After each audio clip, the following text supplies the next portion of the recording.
We've got Paul on the line, and Paul's basic question, although it involves medical bills and a health savings account, but the basic question is, if you owe money to somebody or somebody's, sounds like we got a few medical creditors out there, and you offer them a certain amount of money, can they still proceed against you in court? And the answer is, yeah, they can. They don't have to accept your compromise offer. If you owe them $100 or $300 a month or whatever it is, if you're not, and they say, well, we'll take $300 a month, and you say, well, I don't have 300, I can pay you 200. They don't have to take that. They can go to court and all the rest. Now, here's the thing.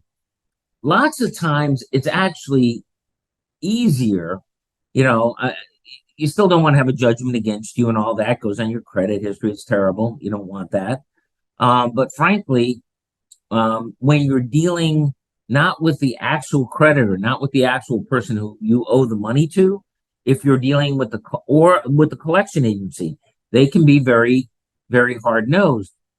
What you want to do, this is always my goal, is I'd like to talk to the attorney who's got the case. Okay, so if we get to the point where we've got a case, you're being sued, you can usually work something out with the attorney. Now, the attorney's always got to get it approved by their principal, by the person you actually owe the money to. Okay, they got to get it approved. But still in all, attorneys are used to making deals. Attorneys are used to, giving you a little rhythm to figuring it out.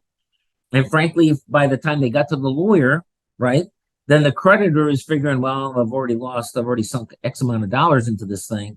So they may be more willing to compromise. So I'd keep on paying them, at least it shows good faith. At the same time, you might want to get it to the point where it is a litigation matter, because then the interest may be less. They may be piling on the interest and penalties. You may never get to the end of it if you're still paying according to the contract. But if you get to a case and we got a dollar amount, that's a judgment, then it's subject to judgment interest, but at least you're not paying all that contract interest, and you may have someone on the other side more willing to deal. Okay?